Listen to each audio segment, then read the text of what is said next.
Morning, guys. Alright, just a quick recap from yesterday.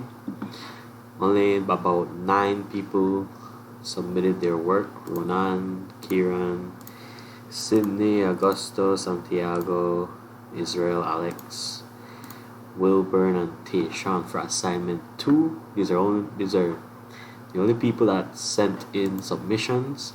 Kalon was the last one. However, he didn't include any link.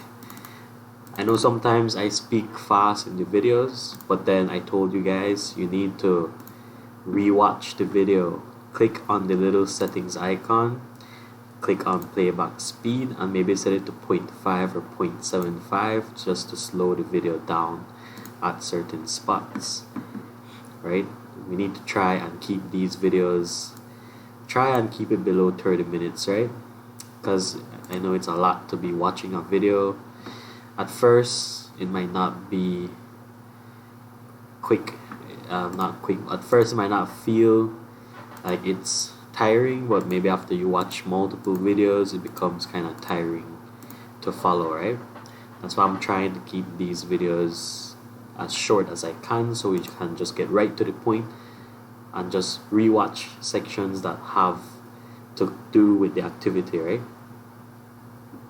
I mean, I can try go slow, but at the same time, going slower will increase the time the video takes, right? And we want to try and minimize that so that for some people, we can just go right into the activity and just get it completed, right?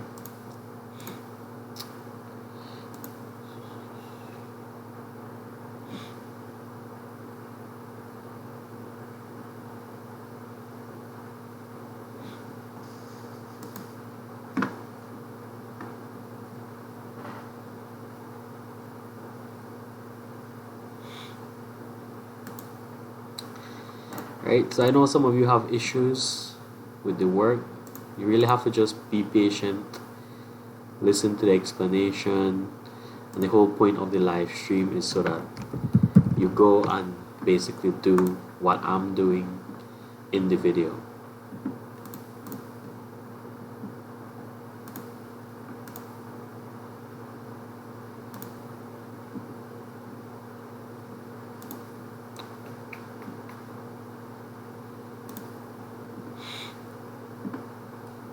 Alright, so for today's lesson, we will continue with our class schedule. So we go back and open the template that we had prepared last class, and the assignment for today that needs to be posted, right? Make sure you post either a link or a file, Kalon. Don't worry too much about the assignment for day 2. If you have your outline, be prepared to make the changes that we're going to do to the outline today. Everything in this Excel file was talked about in the video last class. You just have to really sit down, listen and watch the video at the same time. Pay attention to what I say and what I'm doing in the video. Yeah, I do understand that yes, I am going fast when I speak, but that's the whole point of the video, is that you can watch it over as much as you need to understand what we're doing in Excel. Right? That's why we're having live sessions for you to ask questions, and then also the video so that you can go back and rewatch it. Slow the video down if you don't understand something. Watch what's happening in the Excel file live so that you can understand what you need to do. So for today, I want to cover 3 different formatting parts in Excel.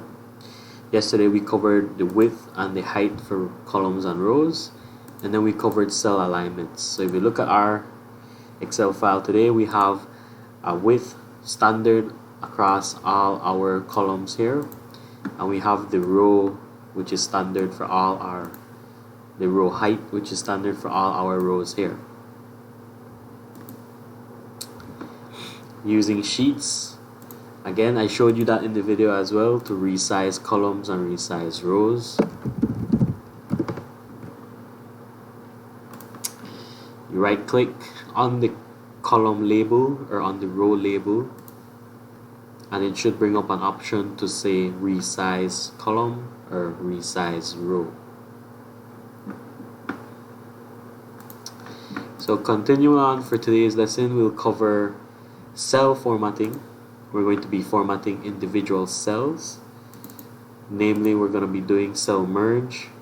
We're going to set wrap text within a cell, and we're going to put borders around our schedule to make it look a little bit more neat. And then we're going to go ahead and play around with value types within cells. This is the homework.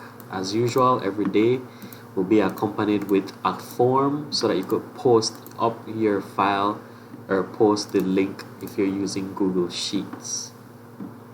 If you're still unsure, go ahead and watch video 1 over, go ahead and watch video 2 over again, right?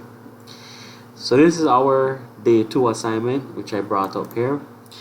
First thing I'm going to introduce to you guys are the cell formatting.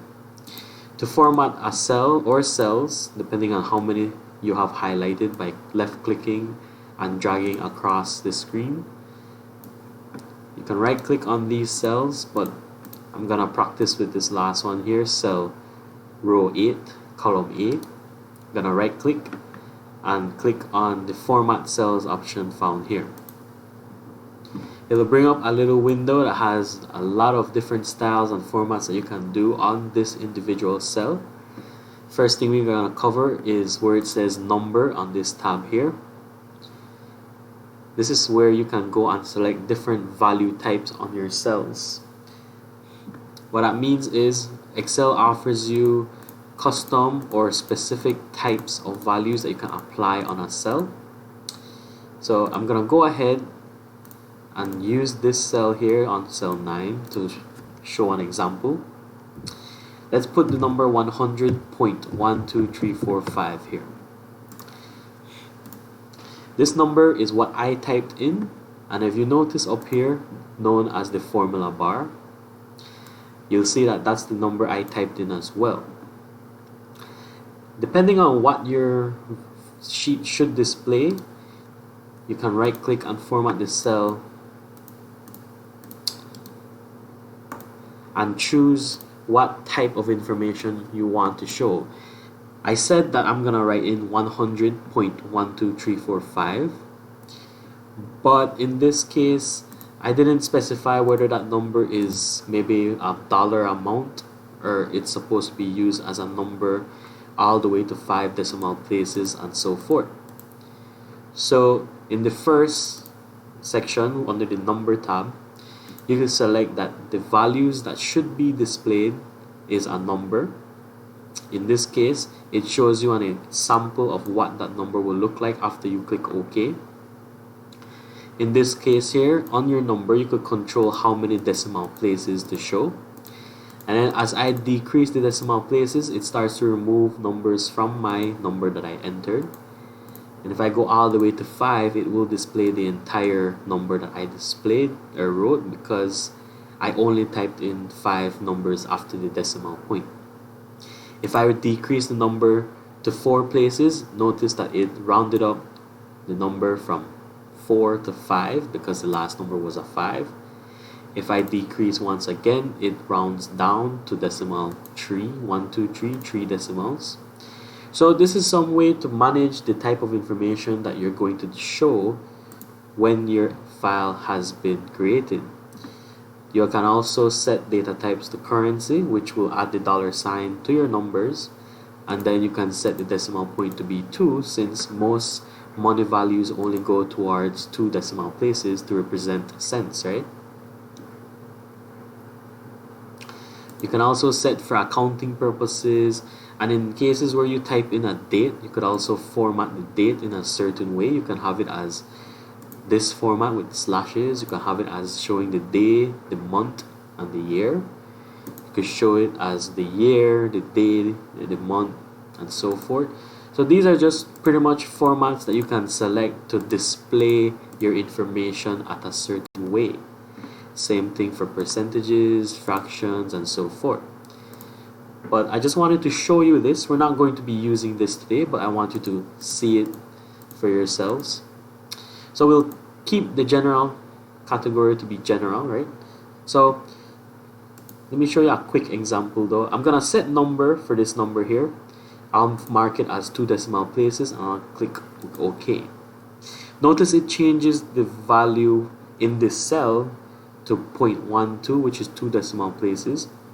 But in the formula bar, notice it does not change the value for me. The formula bar will display the value as you entered it. But because we applied the style to show only 2 decimal places, it's only going to show 2 in this cell. Alright? So please remember that if you're dealing with numbers, you can enter a number and then you can style it or format it to be displayed a certain way. But the formula bar will always display the true number which you typed in. Okay? Rewatch the video if you're lost. That's all I can say. Some of you might be joining late, and those of you will not know what we're doing currently because I had already explained what I'm doing. So that's it for formatting cells based on the type, based on the value type. Another thing I wanted to show you about cells when it comes to formatting is to wrap the text in cells. I'm going to close the window. I'm going to change the information that is found in here. And what I'll do is type out a sentence, right? So this is a sentence that will span across multiple cells only in view. So when you're typing in information and you maybe type out a description, it sometimes goes across lines of the columns, but it's not that it's really taking up another cell. It's just that when you click on the cell where your sentence is found, just to display the content, Excel would just span that sentence over the cell beside it. If I go ahead and click on the cell B9, notice it's empty from the formula bar because there's nothing in this cell, right? It only shows this sentence spanning across because it doesn't fit, but that doesn't mean it has entered the information into the cell beside it. Alright, it's what we call an overflow of information. The information is just covering the cell beside it. So to avoid situations like that, you'll click on the cell, right click, click on format cells, and there should be an option that says wrap text. What that does is it takes all the text and basically forces it to use up the space within this cell. Once you get this done, notice that the words do not span over the next column anymore. It contains the cell, and if you start to type more information, it will force the height of the row to increase.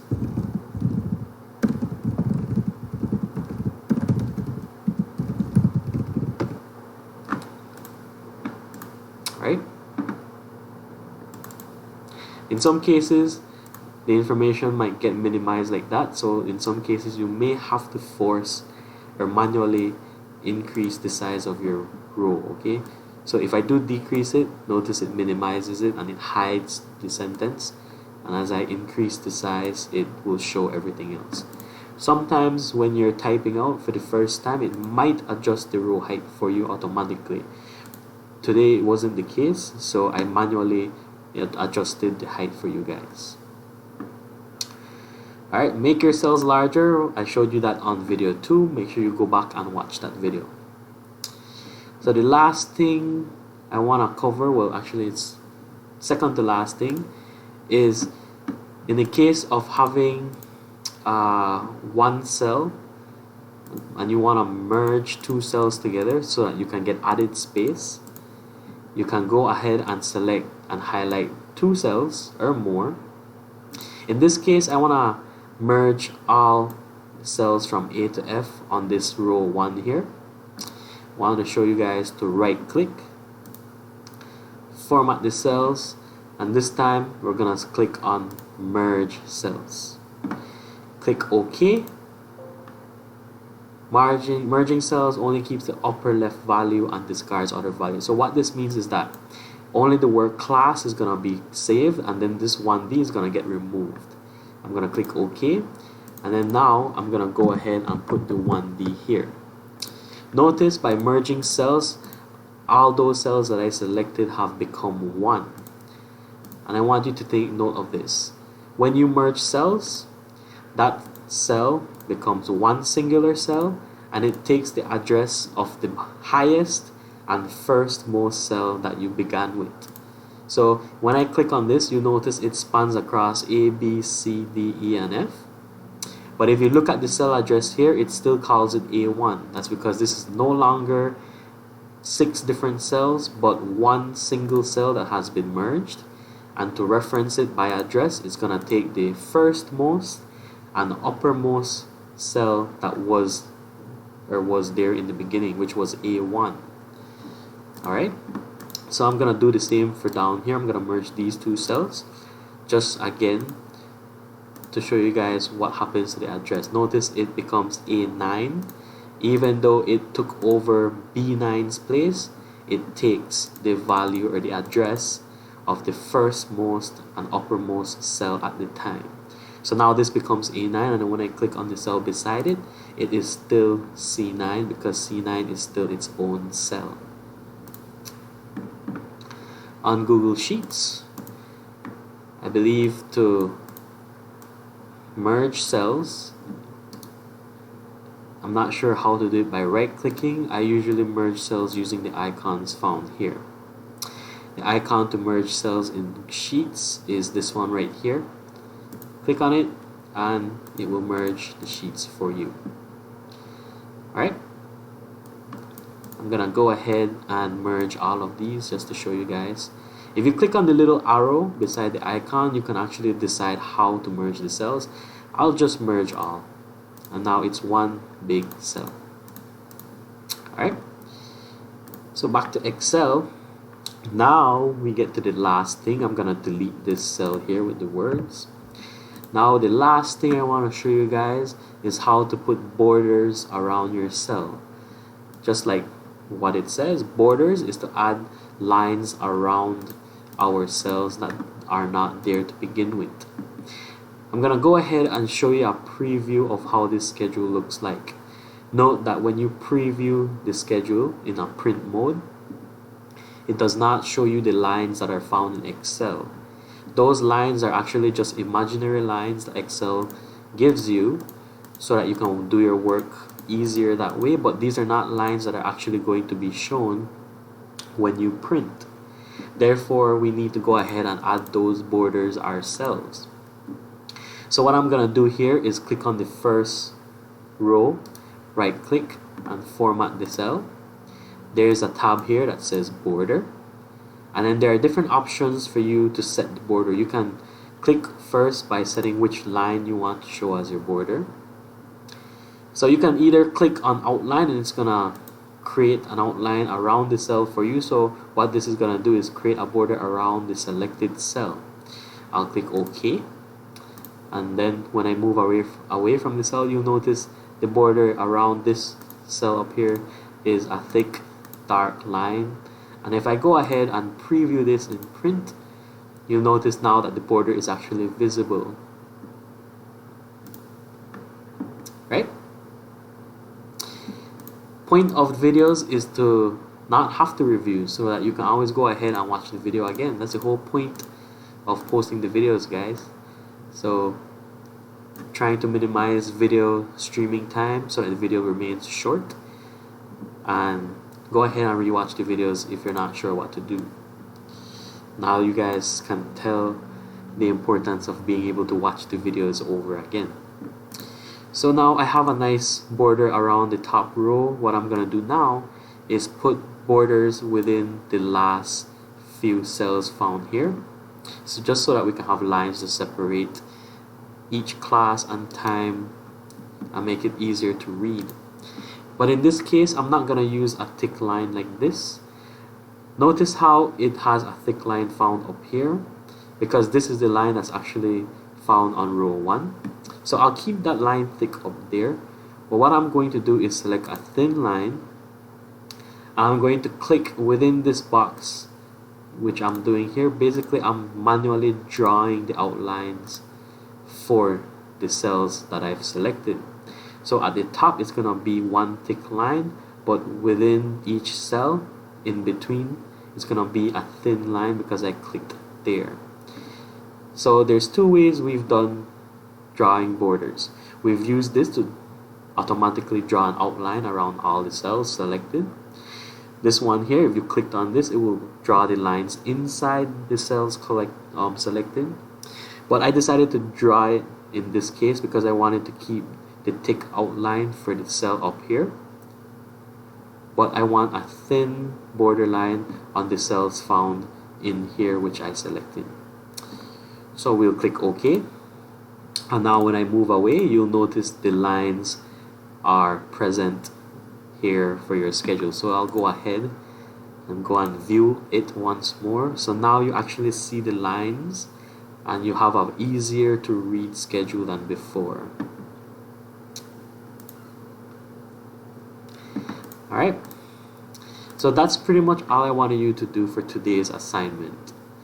Create this outline, which we already did, but now you have to add the borders and merge the first row all across from A to F so that it says class 1D in the middle, and then this cell spans across the entire table. So if you look at the preview, it should look like this: one cell spanning across the entire table. It states your class in that cell, and then the borders below the class row are all thinner borders, both outside and also inside each cell. Yeah, all videos are basically me telling you what to do for your assignment. It's not really much guesswork, it's all just recreating what I did in the video by doing it yourself. Let's see. Alright, so we've been going for 22 minutes, which is how long I want our videos to basically last. So make sure you go ahead and recreate this for me, and for the rest of your assignment, just go ahead and put in classes. It can be anything you want, it doesn't have to make sense. Just put in the classes and basically send me a schedule that's actually filled, and yeah, just basically a regular schedule. Just fill it in for me. You choose what subjects you want to keep. What else is there? Literature. So fill out this schedule for me. Make sure the formatting is present and upload it to me via today's form. I'm gonna go ahead and post the form for today now.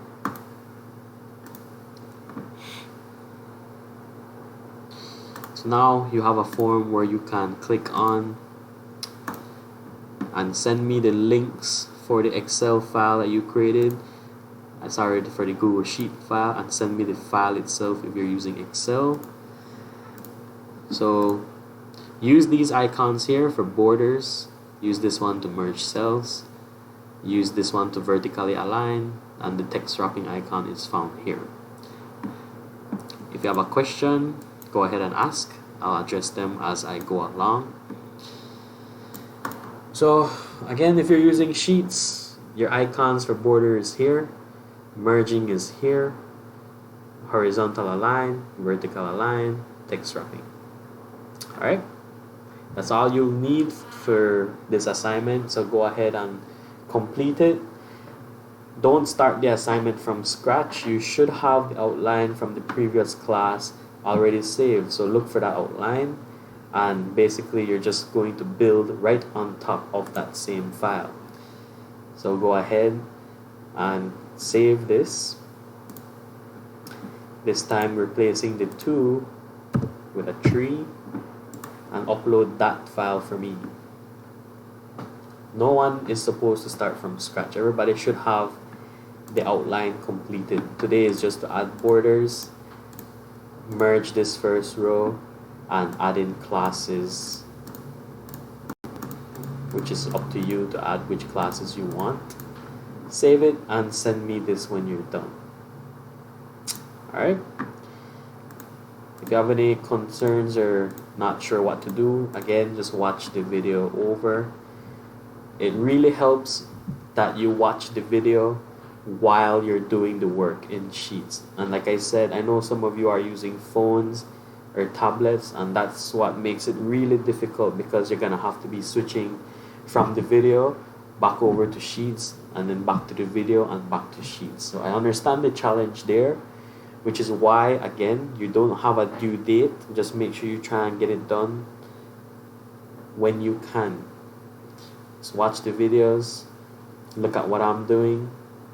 I know it's a lot harder to do in the cell phone and tablets, because there's no mouse to right click with those tablets and phones. You're gonna have to hold down cells and then swipe your finger across them to select, and then you click on the icons to merge if you're trying to merge. Click on the borders to draw out the borders that you're trying to do. You can click on this to set colors and so forth, right? Click on this to select line thickness. Do you want a border up top, up bottom, left, right, entire, in and out? So you just have to be patient with these phones, alright? The phones and the tablets. Alright? If there's no more questions about the assignment, then I'll leave you today. I'm gonna end the video. Make sure, guys, if you're gonna upload something in the forms, if you're gonna submit a form, please make sure you don't submit an empty form when it comes to the files. Alright, it's your name, your last name, your class, but then also either your link for the Google Sheet or a file for Excel. Alright, when you submit these, I can't do anything. All I can do is just see the empty files and empty links, and I can't check anything. If you want to know how to make the cells bigger, watch video 2. That's where I went and covered row height and row widths. Alright, I'll end the stream here, but I will be available on the chat to answer your questions. Alright, guys.